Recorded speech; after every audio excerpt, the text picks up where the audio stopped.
नारायण नारायण। प्रिय भक्तों, मेरे YouTube चैनल हिंदू भक्ति में आपका स्वागत है।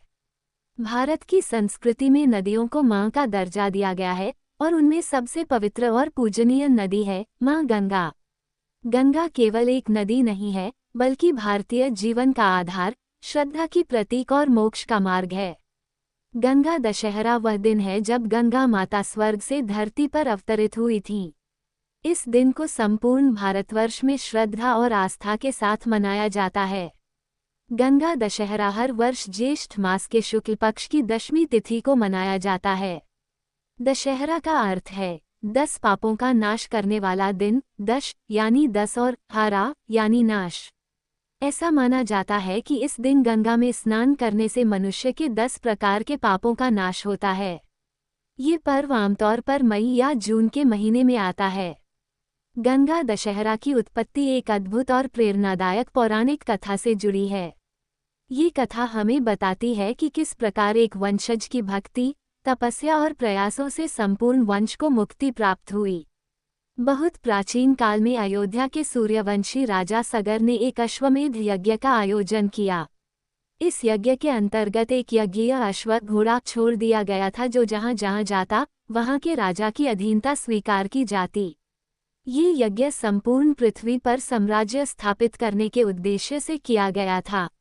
लेकिन अचानक वह यज्ञीय अश्व लापता हो गया। राजा सगर ने अपने 60,000 पुत्रों को अश्व की खोज में भेजा। वे हर स्थान पर खोज करते हुए कपिल मुनि के आश्रम पहुंचे, जहां उन्होंने यज्ञीय अश्व को बंधा पाया। उनके मन में संदेह हुआ कि मुनि ने ही अश्व चुराया है। गुस्से में आकर उन्होंने मुनि के आश्रम को नष्ट करना शुरू कर दिया और मुनि को अपशब्द कहे। लेकिन कपिल मुनि तपस्या में लीन थे। जब उन्होंने आंखें खोली तो उनके क्रोध और तपोबल से 60,000 पुत्र वहीं भस्म हो गए। जब राजा सगर को ये ज्ञात हुआ तो वे अत्यंत दुखी हुए। उन्होंने अनेक प्रयास किए कि उनके पुत्रों को मोक्ष मिले, लेकिन असफल रहे। कई पीढ़ियां बीत गईं। अंततः राजा सगर के वंश में राजा भागीरथ उत्पन्न हुए। उन्होंने अपने पूर्वजों की आत्मा की मुक्ति के लिए कठोर तपस्या शुरू की। भागीरथ ने वर्षों तक गंगा माता की तपस्या की। गंगा माता उनकी भक्ति से प्रसन्न हुई और धरती पर अवतरित होने के लिए तैयार हुईं। लेकिन उन्होंने ये शर्त रखी कि उनके वेग को धरती सह नहीं पाएगी, अतः कोई ऐसा होना चाहिए जो उनके प्रवाह को थाम सके। भागीरथ ने इसके बाद भगवान शिव की घोर तपस्या की। भगवान शिव प्रसन्न होकर गंगा को अपनी जटाओं में समाहित करने के लिए तैयार हो गए। जब गंगा स्वर्ग से धरा पर उतरी तो शिव ने उन्हें अपनी जटाओं में समेट लिया और धीरे धीरे उन्हें धरती पर छोड़ा। गंगा की धारा भागीरथ के पीछे पीछे चलने लगी। अंततः वह स्थान आया जहां राजा सगर के पुत्र भस्म हुए थे। गंगा के पवित्र जल ने उनके अवशेषों को छूते ही उन्हें मोक्ष प्रदान कर दिया। तभी से गंगा को भागीरथी भी कहा जाता है, जो भागीरथ के प्रयत्न से पृथ्वी पर आई।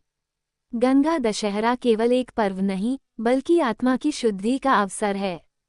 ये दिन मानवता, तपस्या, श्रद्धा और भक्ति की मिसाल है। इस दिन गंगा नदी में स्नान, ध्यान और दान करने से विशेष पुण्य प्राप्त होता है। पौराणिक मान्यताओं के अनुसार गंगा दशहरा के दिन गंगा में स्नान करने से 10 प्रकार के पापों का नाश होता है। ये पाप हैं वाणी से किए गए पाप, मन से किए गए पाप, शरीर से किए गए पाप, जन्मजात पाप, जानबूझकर किए गए पाप, अनजाने में किए गए पाप, धार्मिक नियमों की अवहेलना, अपवित्र भोजन करना, असत्य बोलना और दूसरों को हानि पहुंचाना। इन पापों से मुक्ति पाने के लिए ये दिन अत्यंत प्रभावशाली माना जाता है। गंगा दशहरा के दिन लाखों श्रद्धालु हरिद्वार, प्रयागराज, वाराणसी, गंगोत्री और अन्य पवित्र स्थानों पर गंगा में स्नान करते हैं। प्रातःकाल गंगा में स्नान करना सर्वश्रेष्ठ माना जाता है। इस दिन अन्न, वस्त्र, पंखा, घड़ा, चावल, जल आदि का दान किया जाता है। लोग व्रत रखते हैं, कथा सुनते हैं, भजन कीर्तन करते हैं। गंगा में दीप प्रवाहित किए जाते हैं और गंगा आरती की जाती है। कई स्थानों पर भागीरथ की मूर्तियां स्थापित होती हैं और उनकी पूजा की जाती है। गंगा केवल एक नदी नहीं, बल्कि जीवन की संजीवनी है। उत्तर भारत की करोड़ों जनता का जीवन गंगा पर निर्भर है। उसका जल पीने योग्य माना जाता है। धार्मिक ग्रंथों में गंगा को स्वर्ग, पृथ्वी और पाताल तीनों लोकों में प्रवाहित कहा गया है। गंगा जल में एक विशेष प्रकार की जीवाणुनाशक शक्ति होती है, जो इसे लंबे समय तक शुद्ध बनाए रखती है। आधुनिक विज्ञान भी गंगा के जल की विशिष्टता को स्वीकार कर चुका है।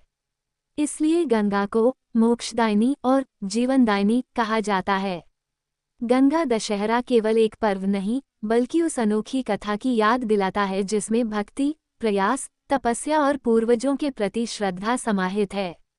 ये दिन हमें ये भी सिखाता है कि जब तक मनुष्य अपने पापों को नहीं धोता, वह आध्यात्मिक उन्नति नहीं कर सकता।